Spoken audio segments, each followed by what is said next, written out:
And we sold everything we had. I mean, everything we had.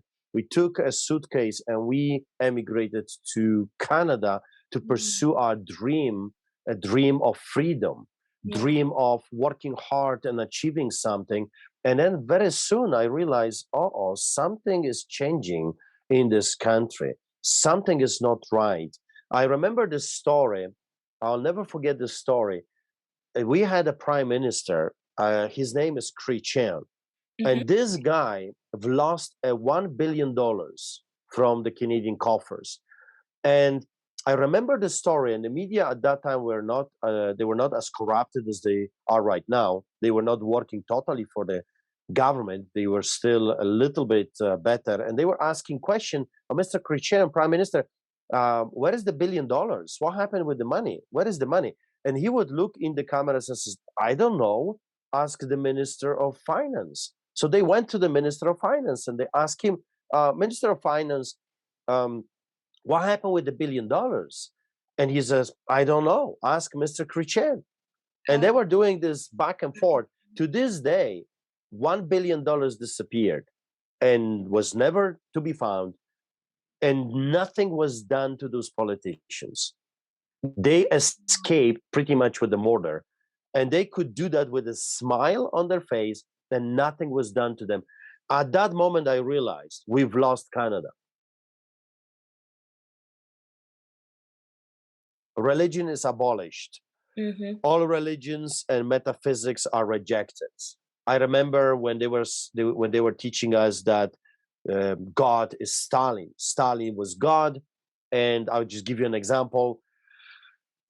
Especially in orphanages, they were practicing this type of manipulation.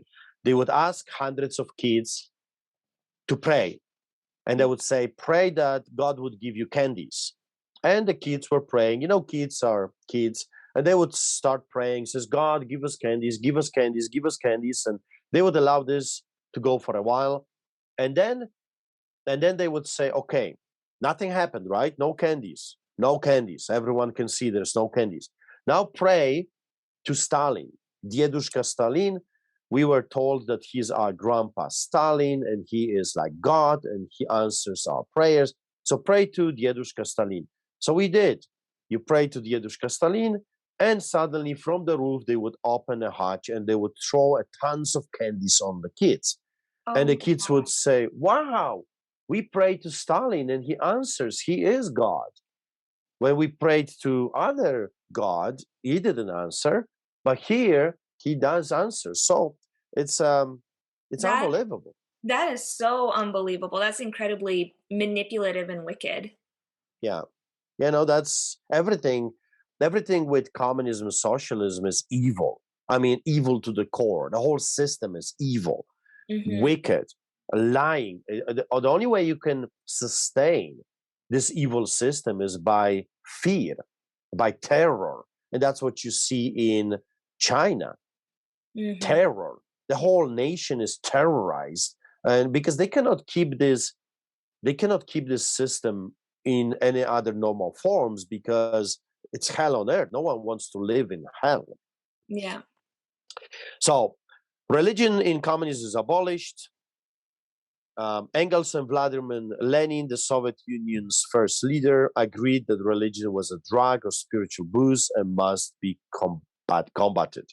To them, atheism put into practice, it meant a forcible overthrow of all existing social conditions. In socialism, which right now in Canada we have a socialism. Yeah. That's what we have is socialism. Yes. Socialism allows a little bit more freedom until the full capitalism can take over. So in socialism, freedom of religion, yeah, you have it, but usually promotes secularism. Is that not what we see right now in our universities, in our schools, in our media? Is a constant attack on religion Yeah. and this every everywhere you look right now in media, in education system, there is one thing that is being promoted over and over again. That's secularism. That we can do it ourselves. We don't need this daddy sky, from the sky, that God doesn't exist, God is dead. We are the gods, we It's have the power. self-reliance. Yeah. Yes. Yeah, that's what you see right now actually not just now, this is going on for the past 30, 40 years, secularization of our society it's leading us into socialism, and then socialism leads us into communism. Right. Yeah. So here's a few things I still have on cultural Marxism. Okay. Cultural Marxism is exactly what we have in Canada. So everything is relative. There is no truth. Reality is what we make of it. Smoked up and drop out. We don't need money. Cops are violent pigs, especially the white ones. Yeah. Black Lives Matter. Why do you think all those organizations have such a huge power? Antifa, Black Lives Matter, though, those are the terrorist organizations because they are being funded by socialism and communism, the same ideology. Women are smarter and better than men. All men are rapists. We don't need men. We can do it without men. Get in touch with your feelings. If it feels good, then do it. She is so empowered.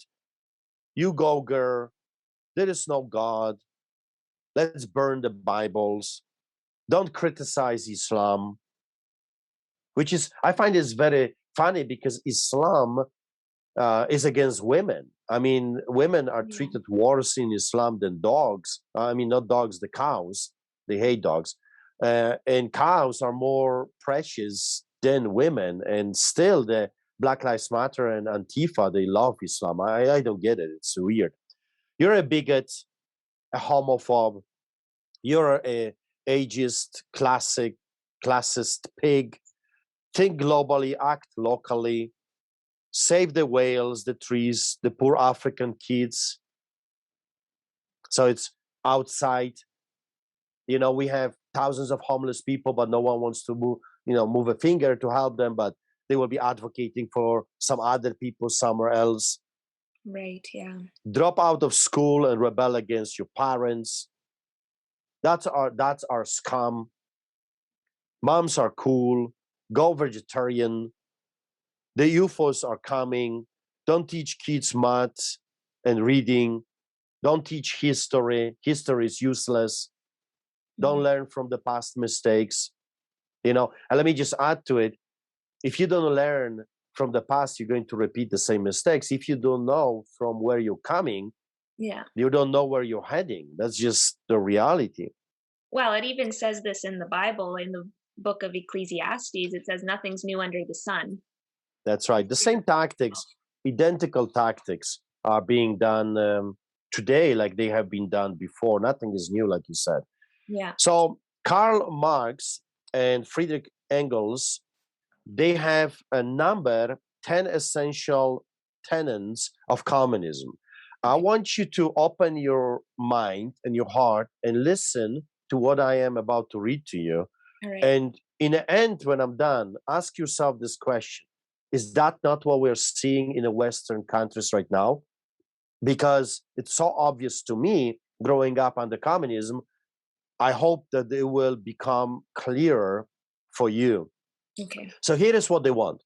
Central banking system, so they can control your money. Government-controlled education, right? Yeah. They don't like people teaching their own kids. They don't like private schools because those schools are outside of the propaganda. Government-controlled labor. They want to control where you work and for how much you work. Government ownership of transportation and communication. Government ownership of agricultural means and factories.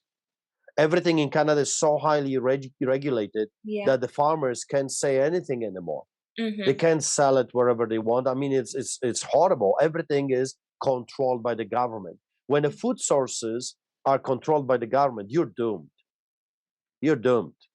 That's how they control a society, by food, by the prices.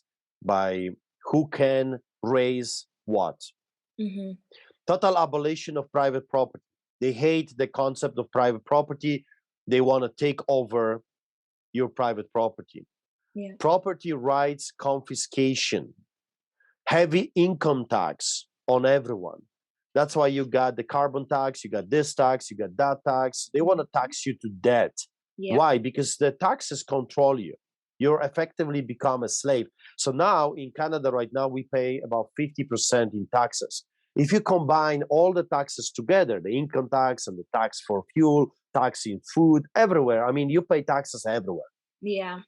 Tax upon the tax upon the tax. $1 is taxed few times already. You pay at least half, 50% of your wages, you give to the beast. That's how they control you. Mm-hmm. Elimination of rights of inheritance. That's what they are aiming to have, that you will not be able to give it to your kids. You work hard and you want to pass your blessings to your kids, and they hate that concept. They want to eliminate that. And regional planning.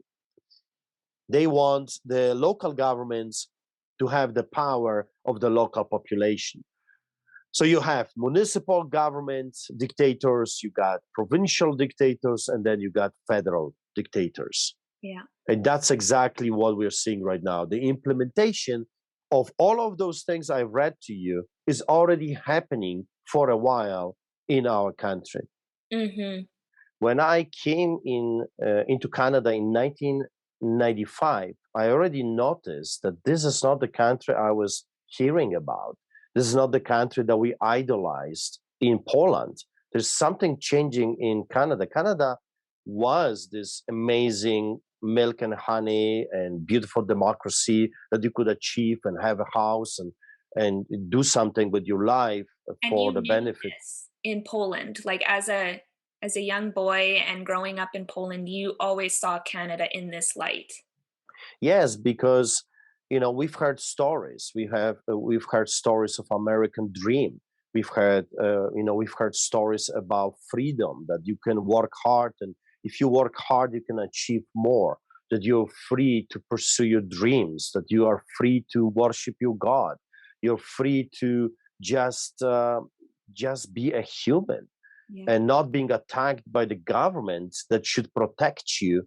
The government that is trying everything in their power to enslave you. So we've heard about Canada, the milk and honey, this beautiful concept of a land strong and free, the North strong and free, like we have in our anthem right now. So I've heard about it. And when we emigrated to Greece, and Canadian embassy contacted us and they say, hey, you want to come to Canada? This is the country that will never persecute you for your faith. You can work hard, bring your business. We used to have a business in Greece with my father, and we sold everything we had. I mean, everything we had. We took a suitcase and we emigrated to Canada to pursue our dream, a dream of freedom, Yeah. dream of working hard and achieving something. And then very soon I realized, something is changing in this country. Something is not right. I remember this story. I'll never forget this story. We had a prime minister. His name is Christian. Mm-hmm. And this guy lost $1 billion from the Canadian coffers. And I remember the story, and the media at that time they were not as corrupted as they are right now. They were not working totally for the government. They were still a little bit better. And they were asking question, Mr. Christian, Prime Minister, where is the $1 billion? What happened with the money? Where is the money? And he would look in the cameras and says, I don't know. Ask the Minister of Finance. So they went to the Minister of Finance and they asked him, Minister of Finance, what happened with the $1 billion? And he says, I don't know. Ask Mr. Christian. And they were doing this back and forth. To this day, $1 billion disappeared and was never to be found. And nothing was done to those politicians. They escaped pretty much with the murder. And they could do that with a smile on their face, and nothing was done to them. At that moment, I realized we've lost Canada.